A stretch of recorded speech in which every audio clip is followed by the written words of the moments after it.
the Field Gate wreath making kit, which I thought would be really wonderful to do with P.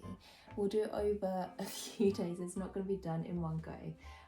But P is very excited for all the presents in here. I think there's a candle in this one. I haven't opened it yet, P. I think it's a candle. I hope so. I want to open it. It is a candle, look. Oh. Let's leave those bits in there. But it's a wonderful candle. Let's make the kit, honey bun. Let's start making the nest. Okay? But they've got some wonderful bits in here. There's some shortbread biscuits. And Mummy, and also we got some feathers. There are some feathers there to decorate our wreath with. Yeah, Some orange slices. Yes, honey. And also we need to make some birds. Oh, do we make some birds? Yeah. For the nest. Oh, I see. Well, first of all, I'm going to start with, do this. Yeah. What do lots of birds find to make their nesters? What do they make? They kind of find old hair, which I just have old hair. The birds can use. Yeah, maybe some of your Mummy, hair. but into those. But all of my things are all stick together to me. Yeah, they do, don't they? Yep. Well, they like to use Teddy's hair, don't they? Yeah. Mummy, which we have a doggy called Teddy that the birds can use. Yeah. Mummy, but literally if we bring Teddy out, the birds can fly. So Mummy, so birds don't literally like big dogs. Yeah. They literally just like little dogs. Yeah, aren't they? Like we can have a little cat. Yeah. Right, so we're going to. Can you hold this for me? And can you take it round? Yeah. You hold that. Or, yeah, take it round. That's it. Put it through here. That's it. Let me pass it back to you. There you go. You take it. Put it under. So we're just doing this in a zigzag all the way around.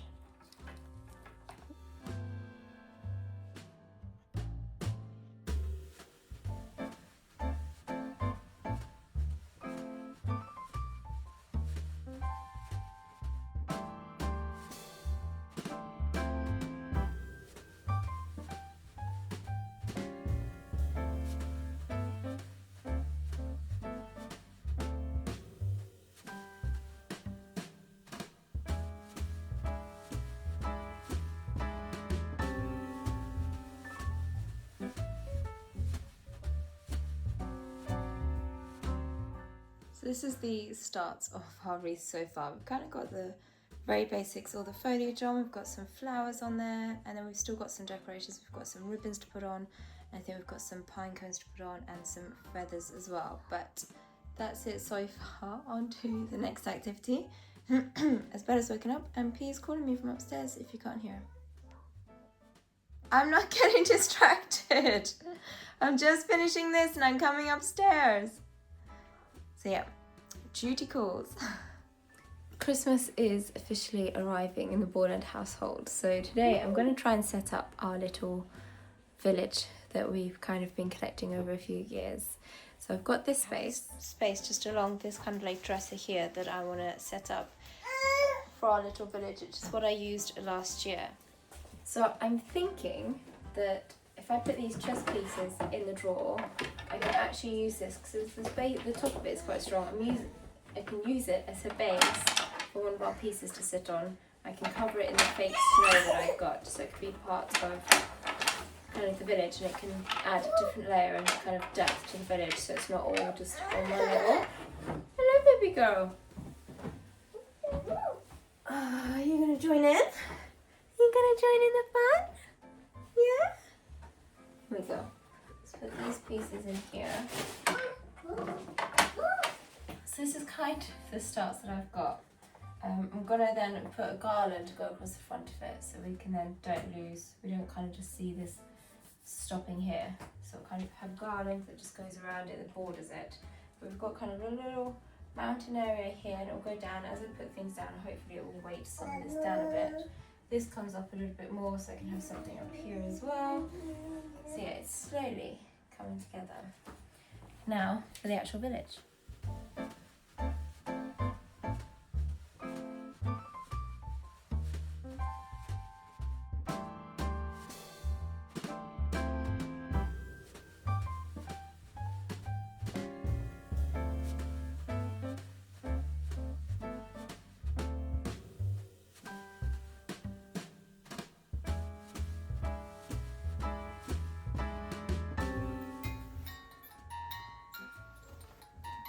So cute. This is what we have so far of our village. We have our little candy cane store factory here. The Christmas shop just here. I think this was the first piece that we got. This one we got last year when Bella was born, the candy cane store. That one I've had for years. And then we got that one, I think that was Pea's choice when he turned 2. Was the horse. And I think this year I want to get some trees to put across that back bit, so it's as if that's where they're going to go get the trees from to put there for the villagers to decorate their houses with. So that's what I'm thinking we'll get this year, some trees. But I just need to put the garland across the front here so it kind of borders it nicely, and then I can add any extra bits, maybe of snow or anything like that to fill any gaps and to look like kind of like clumps of snow on the ground.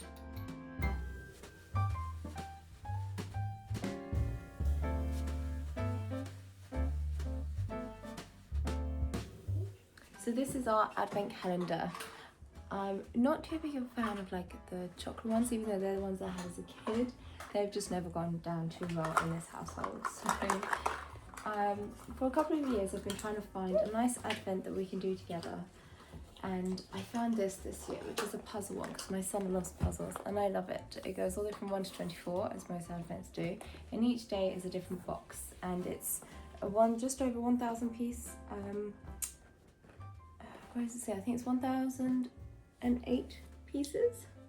1,008 pieces.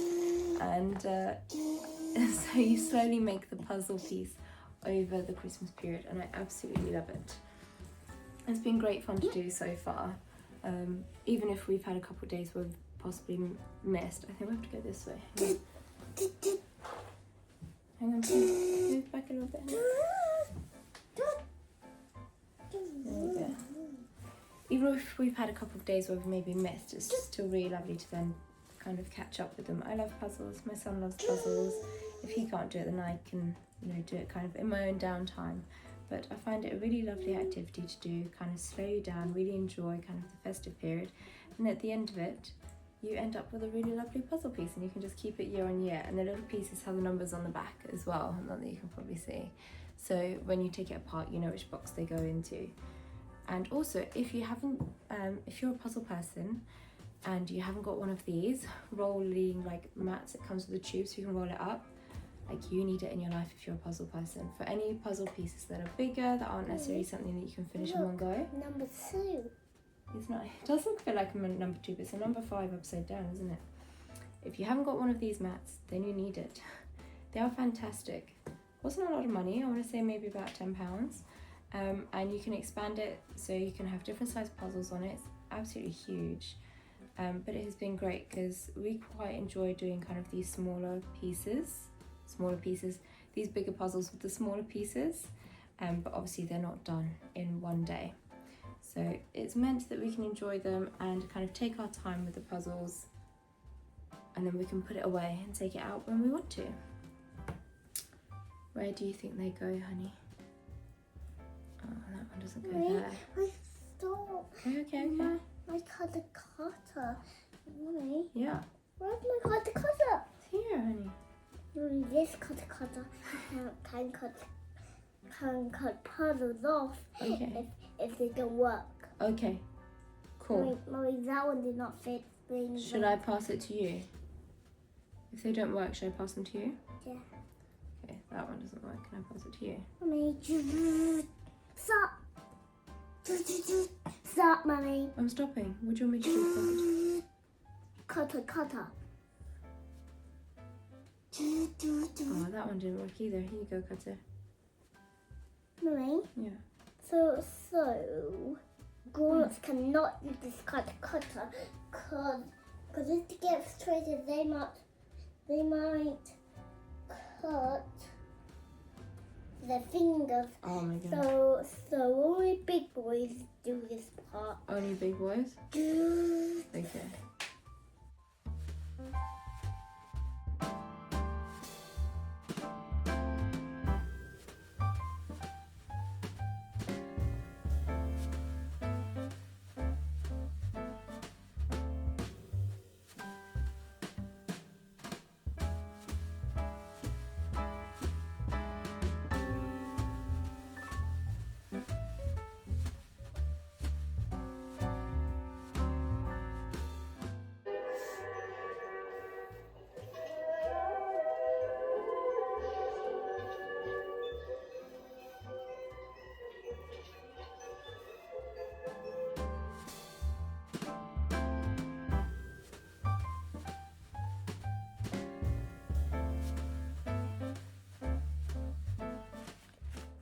So that's the little kind of village setup. The last couple of years, most of the time, we're the type of people where we set up our decorations kind of 1st December, everything is up, or maybe even the week before December. But this year I want to try things a little bit different. I want to be a little bit slower with it, because usually we'll set everything out kind of first week of December or like 1st of December, maybe sometimes before, and then we'd be like down Boxing Day. We've had enough of them by then. They feel a little bit stale. And so this year I wanted to try something a little bit different. And I wanted to do it a little bit slower, kind of take my time, using kind of the beginning of December as a way of preparing for Christmas, and then our Christmas really starting kind of the 24th or that week of, and then appreciating it and going through the actual, like, not exactly maybe the full 12 days of Christmas, but that time between Christmas Day, New Year's, using that time to celebrate it. So really using that time to enjoy the mince pies and all the food and the festive drinks, and spending it with family, seeing people, all the activities, kind of really doing it in that time, rather than spending all of December trying to cram in all the activities, all the food, and then by the time you get to Christmas Day you're kind of fed up of it already because you've been doing it all of December. Instead, I want to kind of do it slowly and gradually kind of ease into it, if that makes sense. So we've only just started doing decorations. I think the first thing I did was Thursday, which was making our wreath, and then today has been the first day of actually putting some decorations up.